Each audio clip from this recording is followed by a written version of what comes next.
প্রতাপশালী অন্যায় জুলুমকারী ভূমিদস্যু কিছু মানুষ আমার সিএস আমল হইতে সত্য দখলীয় কৈগারী মৌজায় পূর্বপাড়ায় জাহাজ 13 নং ওয়ার্ড বগুড়া পৌরসভার অন্তর্ভুক্ত হয়। উক্ত জমিটি দাগ 550, জমির পরিমাণ 4 শতক, বেআইনি ও অবৈধভাবে বেদখল করিয়া ইট, সিমেন্ট, বালু ও খোয়া দ্বারা ঘরবাড়ি নির্মাণ করিতেছে। মোহাম্মদ আব্দুল হামিদ, মোহাম্মদ হামিদা উভয়ের পিতা ও স্বামী মৃত আব্দুল জলিল প্রামাণিক, কৈগারী পূর্বপাড়া 13 নং ওয়ার্ড বগুড়া পৌরসভা, শাহজাহানপুর জেলা বগুড়া। আমাদের কৈগারী বসবাসকারী জেলা পর্যায়ে অতি পরিচিত রাজনৈতিক ব্যক্তি জনাব মোহাম্মদ জয়নাল আবেদিন চাঁদ মিয়া, পিতা মৃত রইজ উদ্দিন প্রামাণিক রইজ, তাহাদের সাহায্যে ও সহযোগিতা করিয়া আসিতেছে। আমিও আমার পরিবার পরিজন বাধা দিতে গেলে উক্ত মোহাম্মদ জয়নাল আবেদিন চীন ভয়ভীতি ও প্রাণনাশের হুমকি দেয়।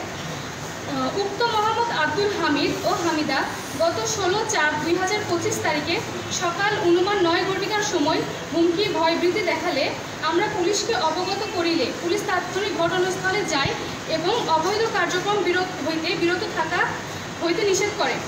উভয় পক্ষকে থানায় আসিয়া আপোষ করার আহ্বান জানান, কিন্তু উক্ত হামিদ ও হামিদা থানা পুলিশ কর্মকর্তার কথা অমান্য করে। আমি গত 16/4/2025 তারিখে শাহজাহানপুর থানা জিডি নং 1053 দায়ের করি।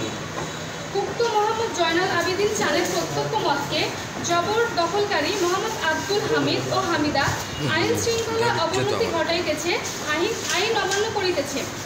প্রিয় জাতীয় বিবেক সাংবাদিক বন্ধুরা, নালিশি কৈগারী মৌজার 550 নং দাগের সম্পত্তি সিএস 30 নং খতিয়ান ভুক্ত, যাহা আমার দাদি আবেদন নিসা বিবি নামে লিখিত। কসিরন পরলোক গমন করিলে তাহার পুত্র আমার পিতা মৃত আফজাল হোসেন ওয়ারিশ সূত্রে প্রাপ্ত হয়। আমার পিতার মৃত্যুর পর আমি ওয়ারিশ সূত্রে উক্ত সম্পত্তি প্রাপ্ত হইয়া সদ্যবান ও দখলদার করছি।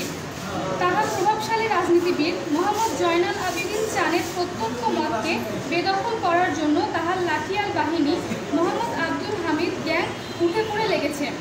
আমরা সাধারণ মানুষ আপনাদের মাধ্যমে আমাদের জানমাল, জমিজমা, নিরাপত্তা চাহিয়া প্রশাসনের দৃষ্টি আকর্ষণ করছি।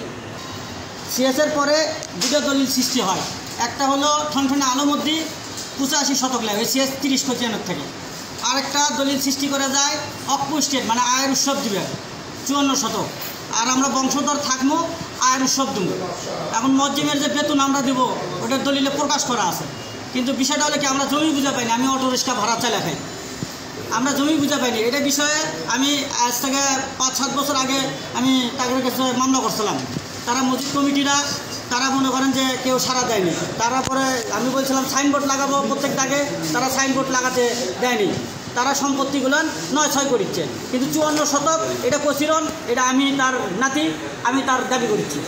আমার ওর লেভেলে বাড়ি ঘর ভেঙে তুলে দিবি, ভয় বিচু দেখাচ্ছে। অর্গের চেলা বাহিনী আছে, ওরা ক্যাডার পালে, ওকে টেকা বসা আছে, আমার তো নেই।